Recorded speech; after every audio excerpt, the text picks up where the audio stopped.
त्यसरी फाल्ने होइन नि गुड्का खाएर फाल्ने हो त ल आउनुहोस् त चालकजी ल तपाईँ उहाँले फाल्नु भएको होइन नि तपाईँले फाल्नु भएको हो होइन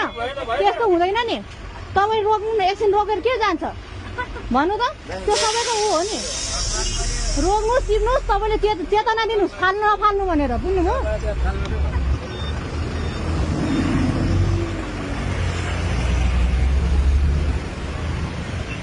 कहाँ फाल्नु भयो तपाईँले गुड्का अन्त आउने मैले देखिरहेको थिएँ हेलो भाइ म यहाँ आउँदैछु है यहाँ एउटा गुड्का फाल्नु भयो कि गुड्का खोल फाल्नु भयो एकजनाले यहाँ एकजना हाम्रो हुन्छ चालकज्यूले गुड्काको खोल फाल्नु भयो कि बाटामा हिँड्दा हिँड्दै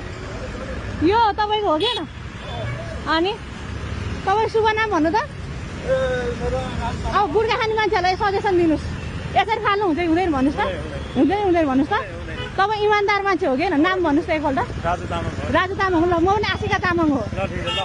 अब चाहिँ यसरी फाल्ने हो कि भन्नु त कहाँ हाल्ने भन्नु त कहाँ फाल्ने यो कहाँ फाल्ने अहिले तपाईँले हो ल ल ल ल ल राजु भाइ राजु ल यसरी फाल्नु हुँदैन भनेर सबैलाई सजेसन भयो कि भएन ल है ल ल धन्यवाद ल ल ल ल है त ल तपाईँको गाडी यहाँ छ होइन